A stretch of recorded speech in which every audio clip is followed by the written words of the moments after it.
I know who you are. You're the guy in the hole. The one who won't give us the rifle. I ain't never laid eyes on you till now. What you got on the bag?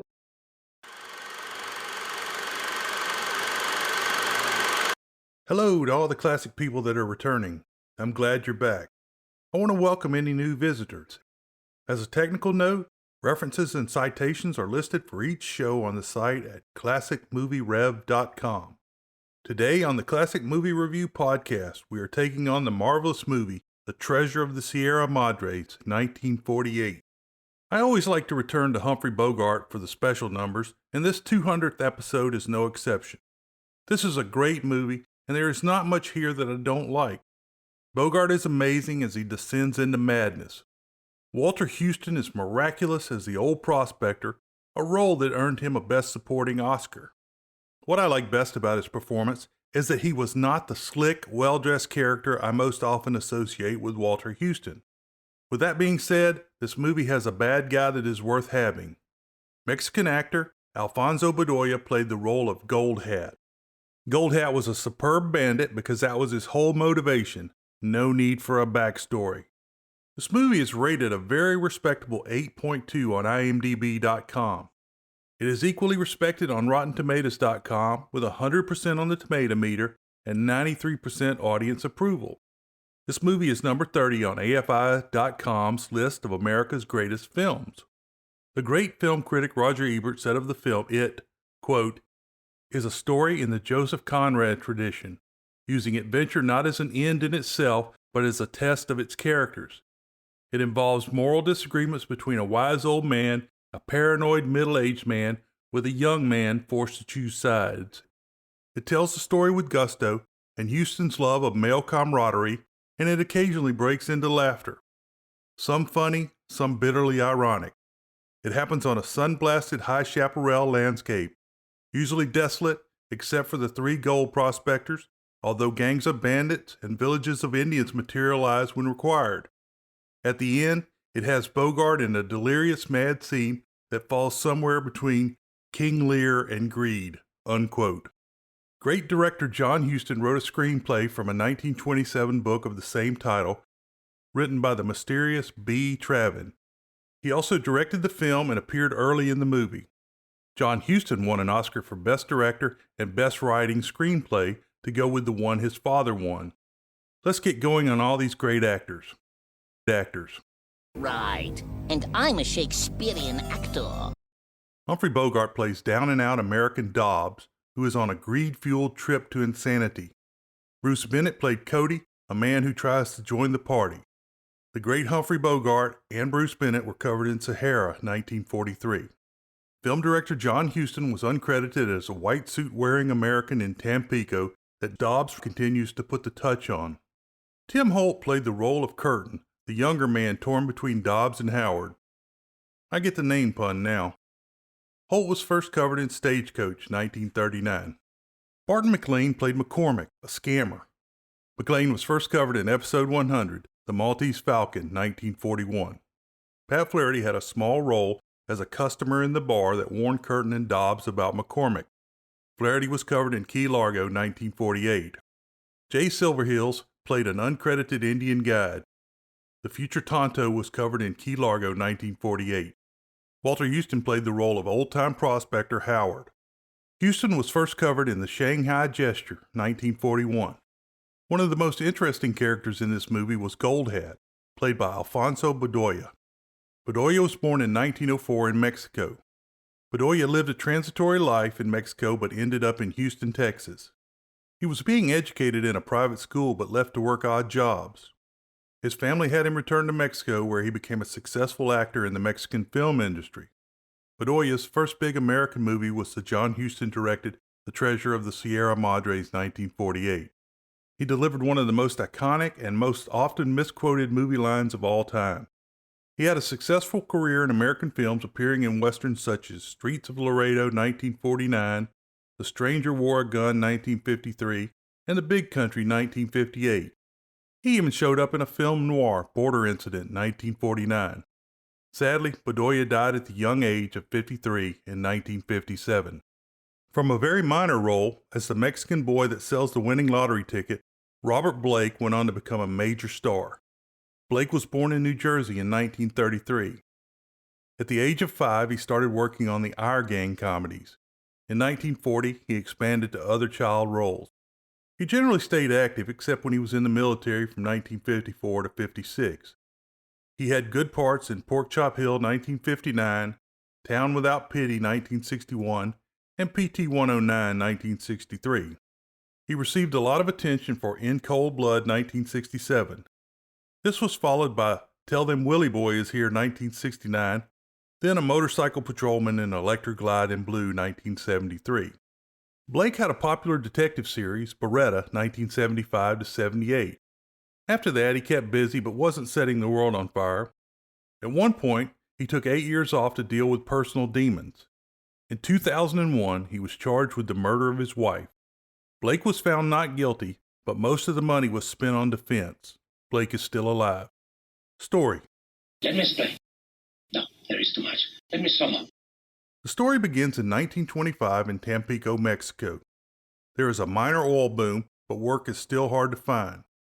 A down-and-out American, dressed in a fedora and rough working clothes, checks his lottery ticket numbers.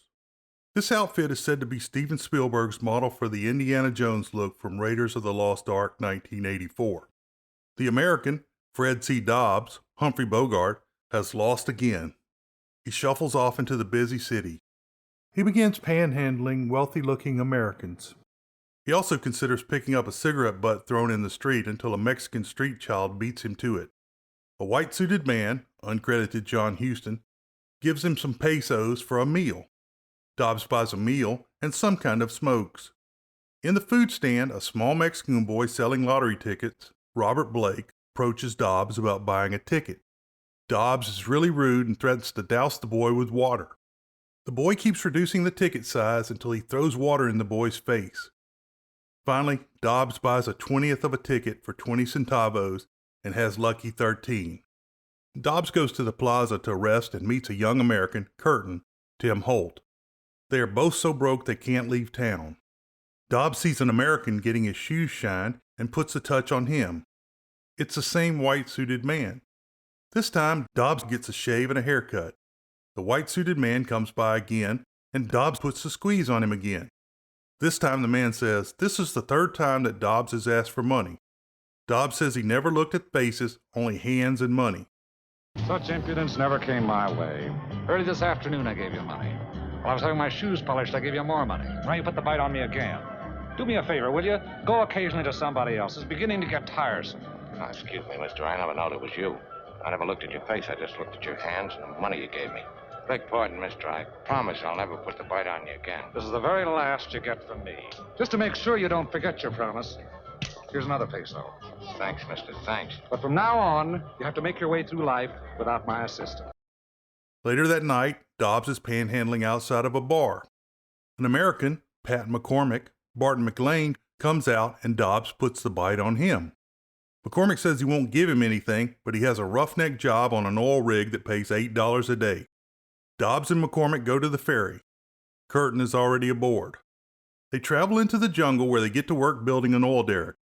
McCormick says he will give them their pay and bonuses when they get off the ferry at Tampico. After a couple of weeks, they get back and McCormick says the agent is not at the dock for some reason. He tells the men to wait while he goes to the office. Dobbs is a little suspicious and asks if he can go along.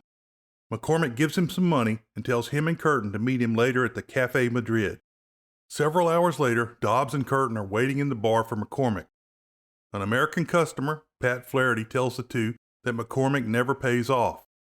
They take what little they have left and go to the dormitory El Oso Negro, translated as the Black Bear.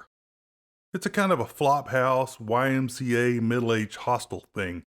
The place is full of out-of-work Americans. Holding court inside is veteran prospector and old man Howard, Walter Houston. He is working without his false teeth to add to the effect. He is selling the dream of finding gold.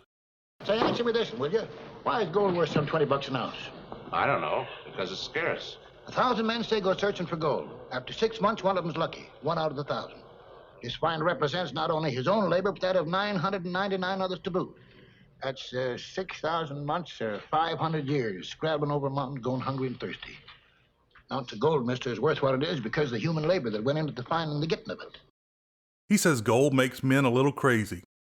Dobbs says he wouldn't be greedy. Howard says he has made a fortune, but he lost it all looking for more. Howard says he will go again if he finds the right partner. But he says there's always a chance of being murdered by your partners. Some days later, Dobbs and Curtin are hanging out at the plaza, and they see McCormick with a pretty prostitute. McCormick sees them coming and acts glad to see them. He says he's been looking for them to pay them.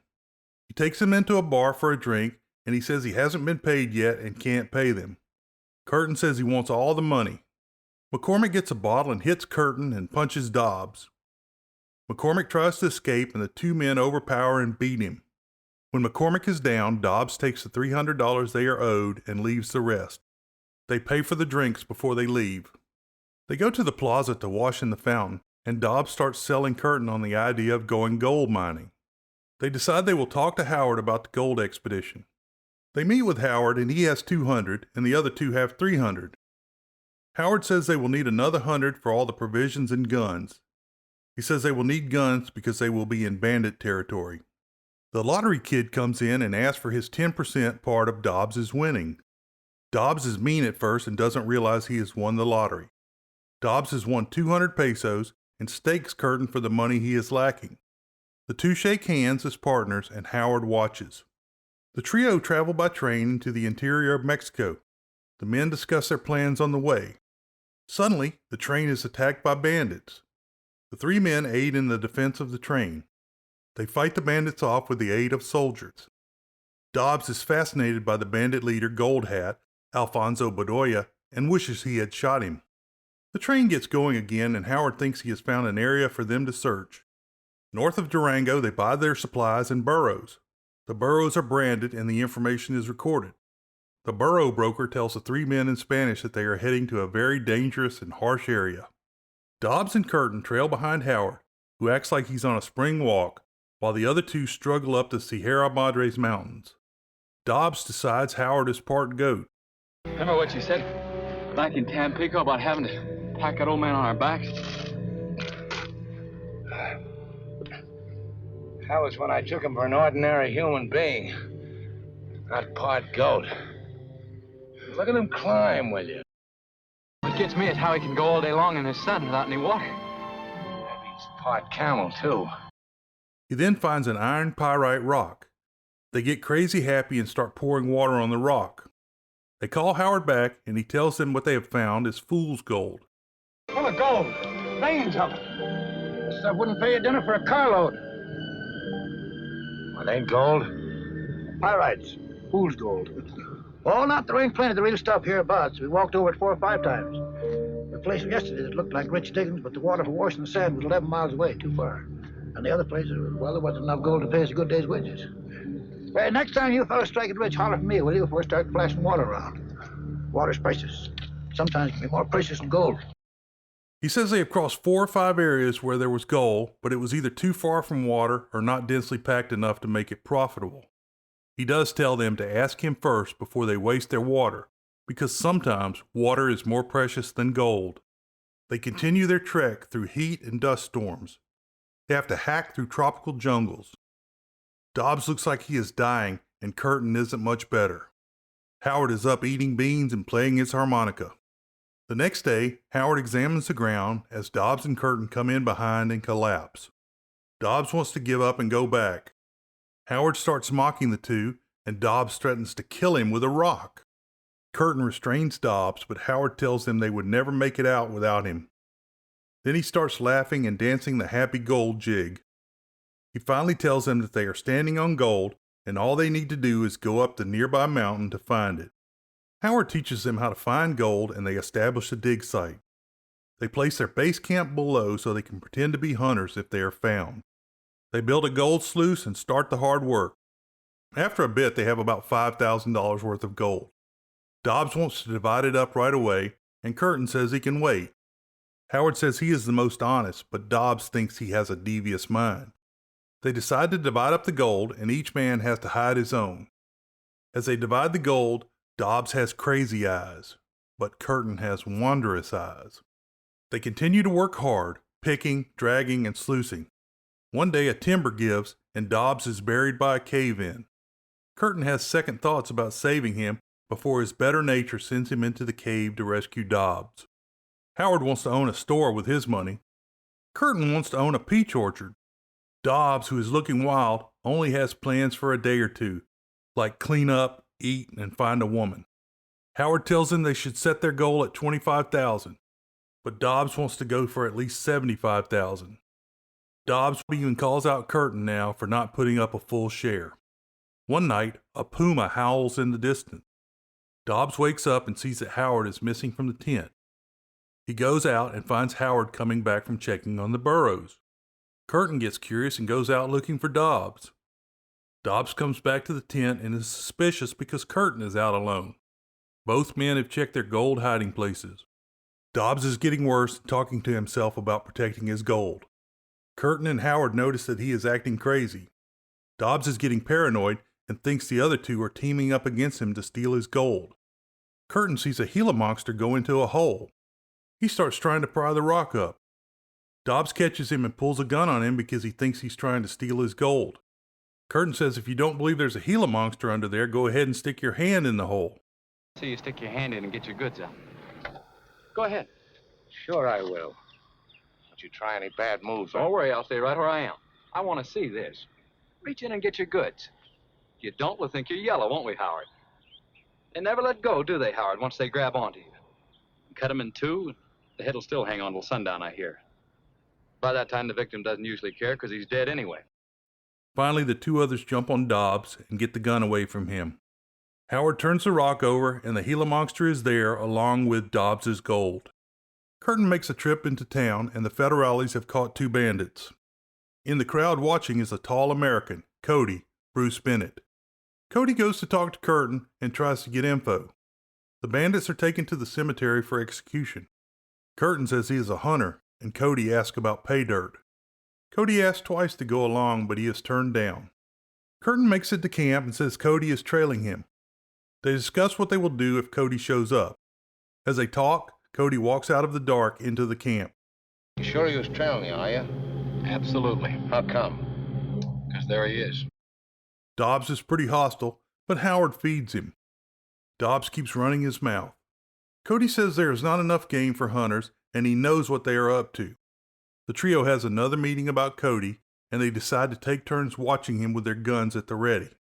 In the morning, Cody is still there and has made coffee. Dobbs gets snotty and punches Cody. Howard tries to get him to leave. Cody says he is going to dig for gold regardless of what the three say. Cody says they have three choices: kill him, run him off and he could rat them out, or take him in as a partner. Cody says if they choose the third option, he would only want a share of what they find after he starts. They have a meeting and Dobbs wants to kill him. Howard doesn't really want to do it.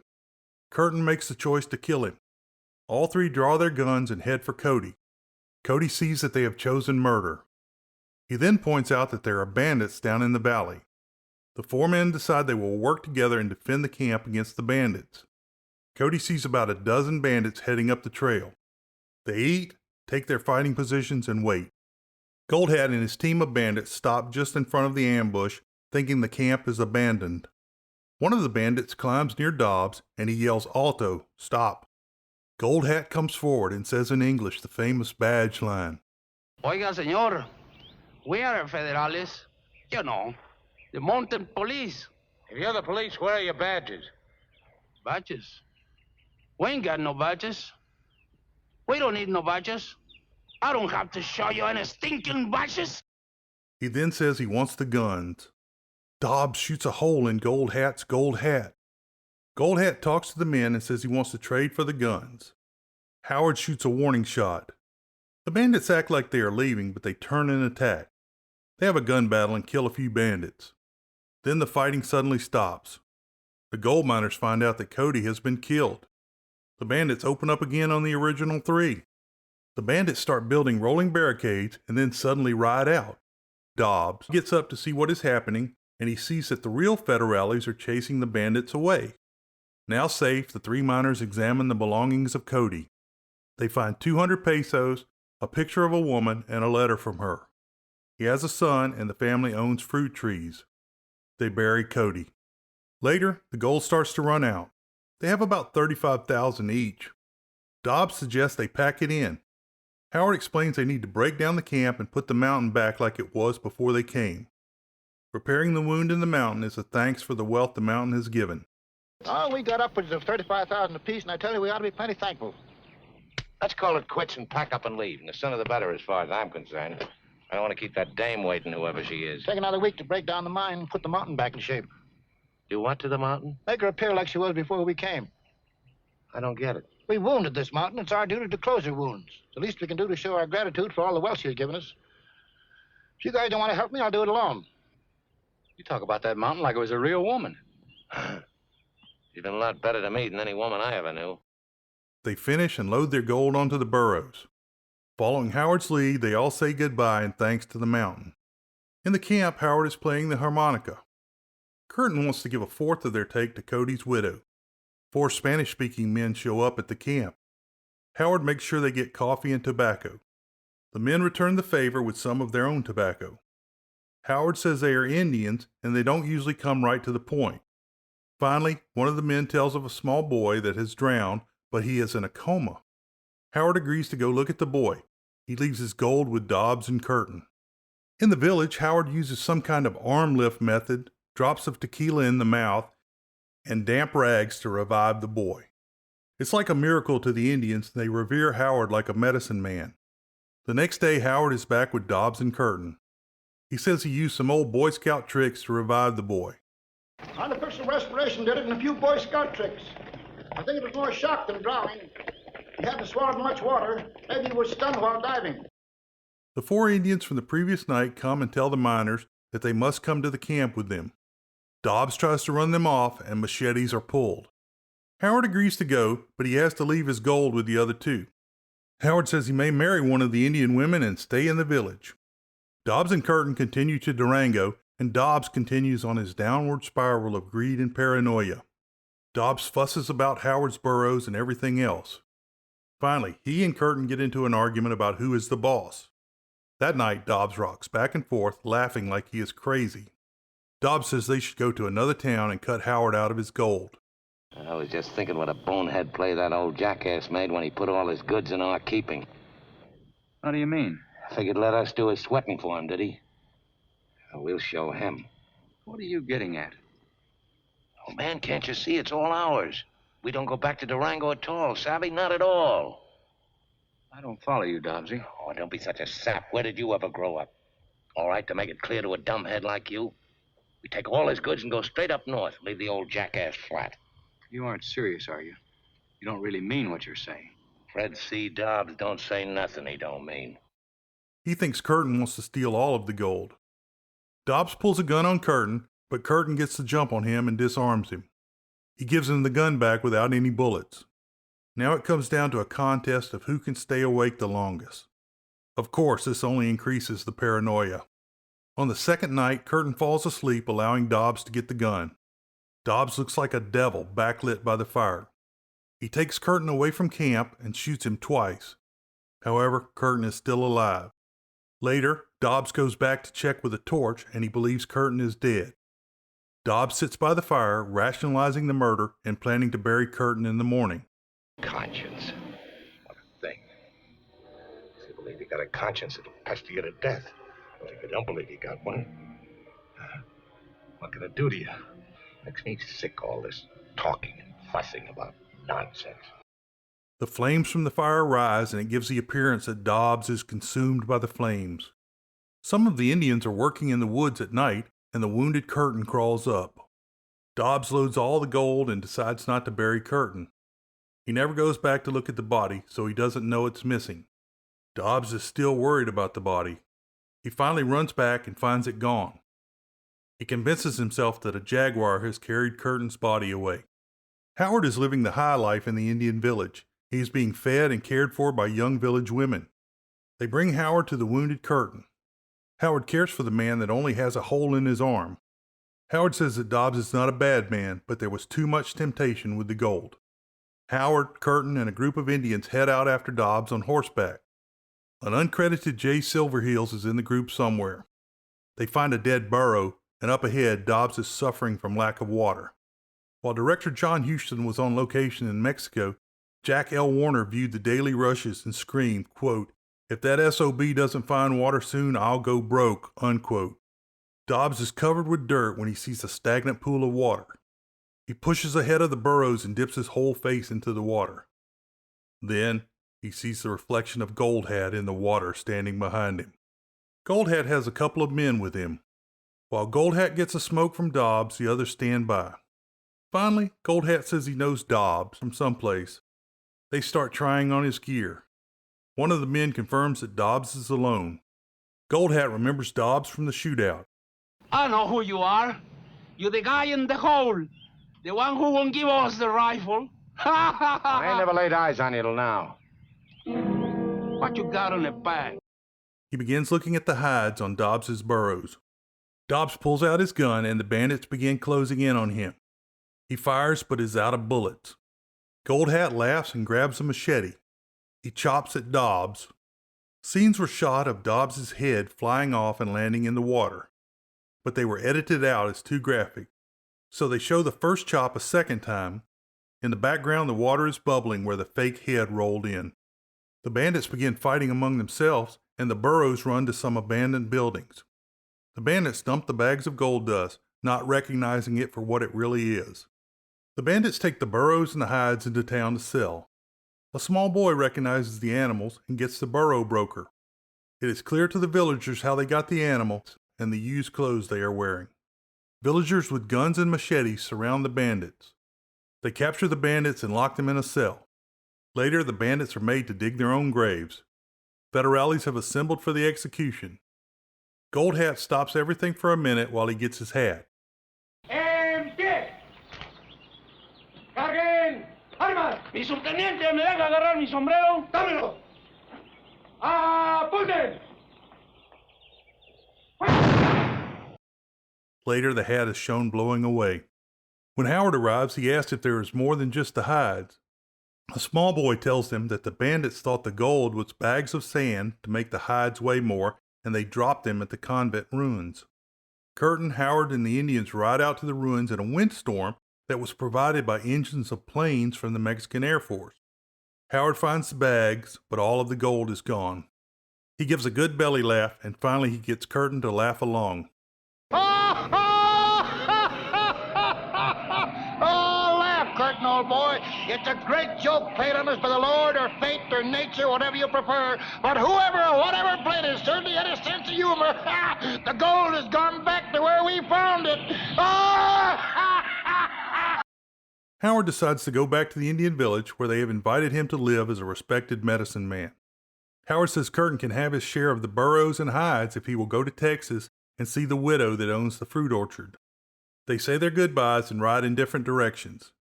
One of the gold bags is shown stuck on a cactus. The end.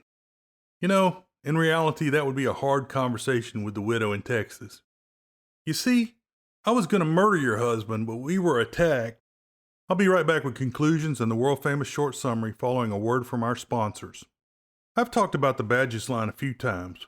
When quoting Goldhat, what we all say is, "We don't need no stinking badges." The correct movie line was selected as number 36 on the AFI.com 100 Years, 100 Movie Quotes. I first remember a variation of this line in Gotcha 1985 when former gang member Manolo tells the FBI, "Don't show me your badges. We don't know nothing about no stinking badges." This bit has been used in the Monkees television show It's a Nice Place to Visit 1967, where band drummer Mickey Dolenz quotes it as it is most often said, "Badges, we don't need no stinking badges." It was also used in a 1980 episode of WKRP in Cincinnati titled Filthy Pictures, when Johnny Carvella, Dr. Johnny Fever, said, "I said, show me some badges," and the guy said, "Badges? We don't need no stinking badges." It was also in the hilarious Mel Brooks directed Blazing Saddles 1974 as "Badges? We don't need no stinking badges." So I'm sure it was ingrained in my memory. I almost forgot, fellow babies. Booger. In the film it goes, Goldhat, We are federales. You know, the mounted police. Dobbs says, if you're the police, where are your badges? Gold Hat replies, badges? We ain't got no badges. We don't need no badges. I don't have to show you any stinking badges. In the B. Travin book it is, badges? To goddamn hell with badges. We have no badges. In fact, we don't need badges. I don't have to show you any stinking badges, you goddamn cabron, chinga tu madre. Of course, the motion picture production code wouldn't allow that kind of language. Finally, a tribute any father could be proud of. When Walter Houston accepted his Oscar, he said, quote, many, many years ago, I brought up a boy, and I said to him, son, if you ever become a writer, try to write a good part for your old man sometime. Well, by cracky, that's what he did, unquote. World famous short summary, we need some badges. I hope you enjoyed today's show. You can find connections to social media and email on the site at classicmovierev.com or in the podcast show notes. If you enjoyed this show, go ahead and hit the subscribe button. If you've already subscribed, you can tell a friend, colleague, or family member about the show or leave a review at Apple Podcasts. It really helps the show get found. If you want to comment, suggest a movie, or help out, contact me by email at jec@classicmovierev.com. Beware the Moors.